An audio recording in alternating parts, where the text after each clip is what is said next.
The knife slipped from my hand and clattered into the sink, splattering soapy water across the faded linoleum like fresh blood. "Rhett, if you walk out that door tonight, you're dead to me?" My stepdad growled from the hallway, his voice cracking like thunder over the Iowa cornfields. I froze, heart slamming against my ribs, knowing those words weren't just a threat. They were the final cut to the only family I'd ever scraped together after Mom died.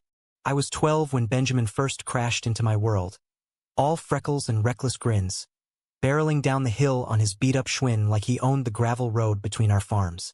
We were the misfits of Eldridge, Iowa, me, the quiet kid with the dead mom and the stepdad who worked too hard to notice. Him, the foster bounce around with a laugh that could chase away locusts. By high school, we'd forged something unbreakable.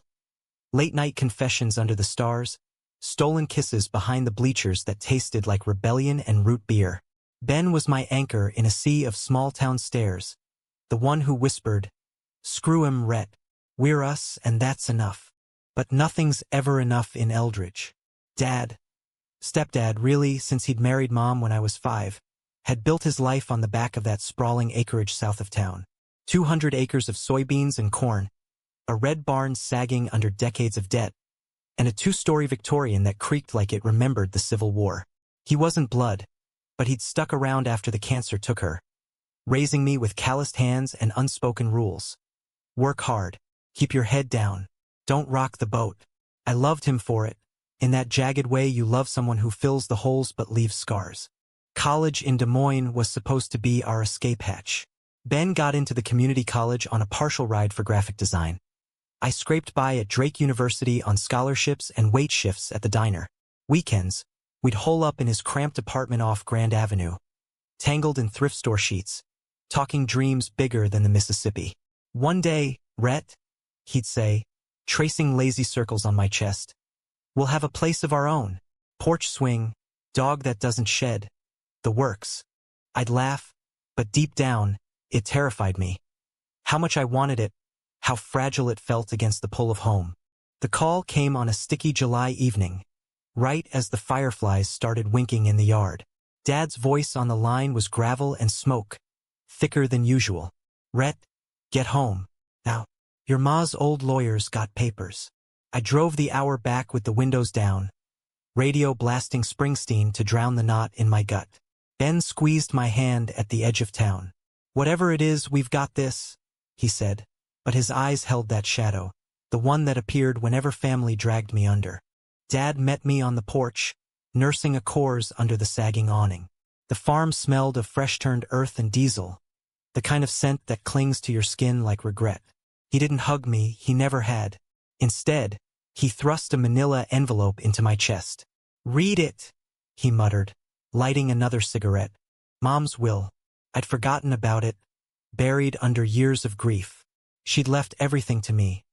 Not the farm outright, but a trust that could sway the deeds, the equipment, the house.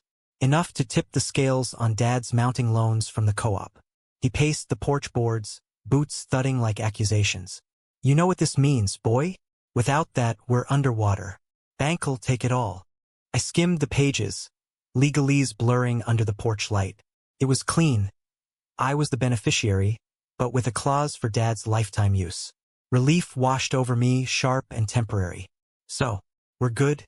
I can sign over the trust or whatever." He stopped pacing, fixed me with those pale blue eyes that could freeze a combine mid-harvest. "Not that simple. Lawyer says you gotta be settled. Married, kids maybe. Show you're stable." His jaw tightened, and I knew before he said it. He'd found out. The photo on my phone, Ben and me at the Pride March in Des Moines last June. Arms slung around each other, rainbows painted on our cheeks. I'd left it unlocked on the kitchen counter during my last visit. "Rhett," he said, voice dropping low, "I ain't raisin' no fairy, not on my land. Not with your ma's name on it." The word hit like a slap, ugly and ancient, echoing the whispers I dodged since sophomore year. I stood there, envelope crumpling in my fist, tasting bile. That night, we sat at the scarred oak table where Mom used to knead dough for apple pie. Dad cracked open the bourbon, rare for him, and poured 2 fingers into jelly jars. The rain started then, a Midwestern deluge that turned the driveway to mud. He talked in circles. The farm's history, Grandpa's sweat in the soil, how he'd given up his own dreams to keep it afloat after she got sick. This place is all I got left of her. Of us. His eyes glistened, not quite tears, but close.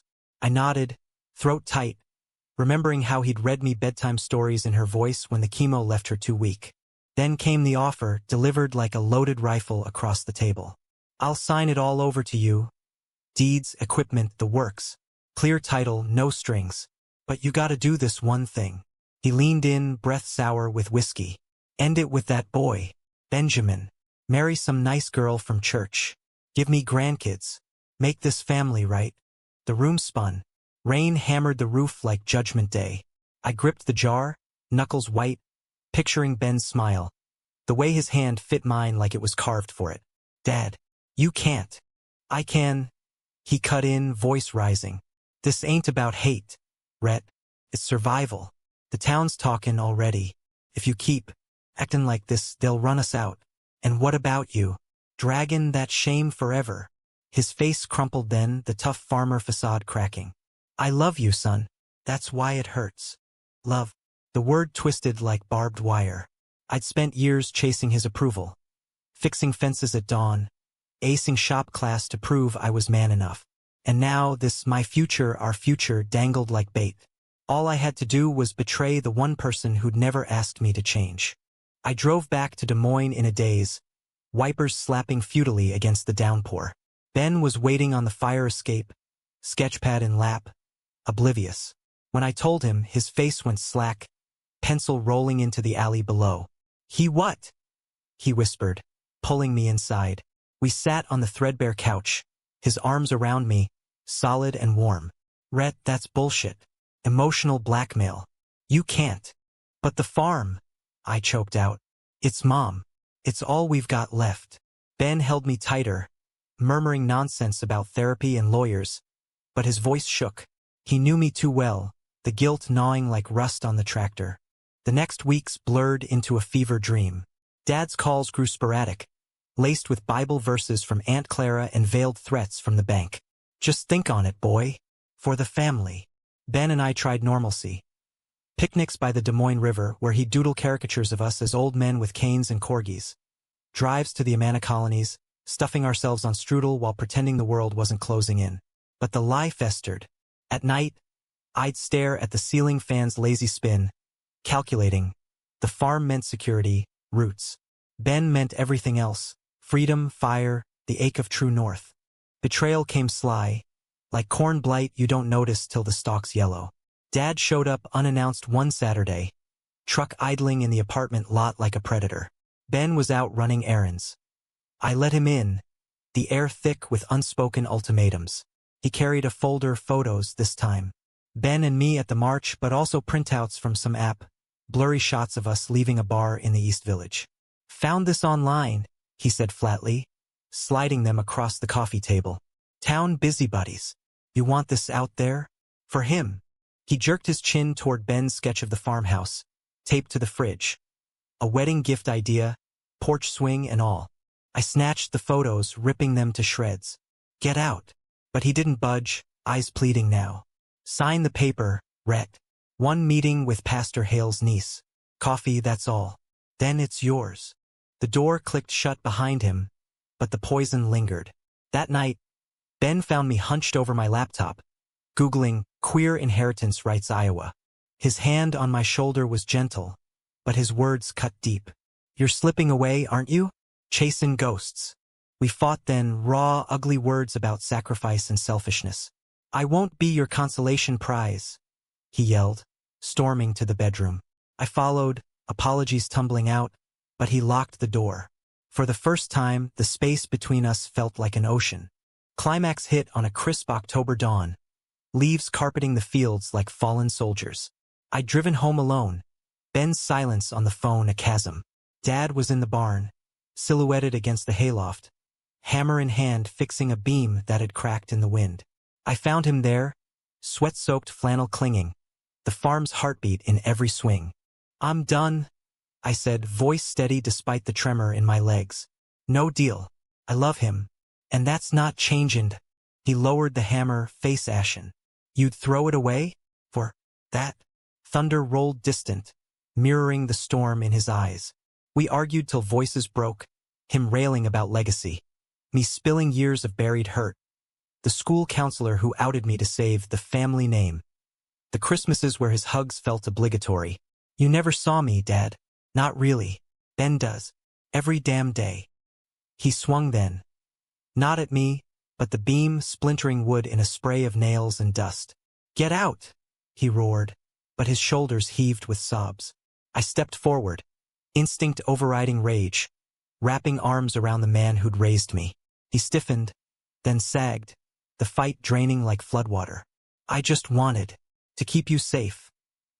He whispered into my shoulder, the admission a dam breaking. We stood like that till the rain came again, washing the barn clean. I left with no papers, no deeds. Just a hug that lingered, raw and real. Back in Des Moines, Ben opened the door before I knocked, pulling me into the light. Chose you? I murmured, and his kiss was salt and homecoming. The farm didn't fold. Dad refinanced, leaned on neighbors who'd known Mom's fight. He came to our commitment ceremony 2 years later, small, backyard affair in Eldridge, under the same oak where Ben and I'd carved initials as kids. Awkward at first, beer in hand, but when he clasped Ben's shoulder and muttered, "Take care of him," something healed. Not perfect, holidays still snag on old wires, but human.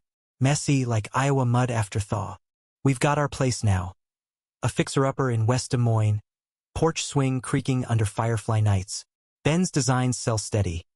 I teach shop at the high school, showing kids how to build without breaking. Dad visits Sundays, bringing pie from the diner, eyes softer each time.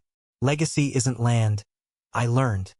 It's the choices that carve you open, leaving room for light. And in the quiet, when Ben's head rests on my chest, I know, I chose right. We all did in the end.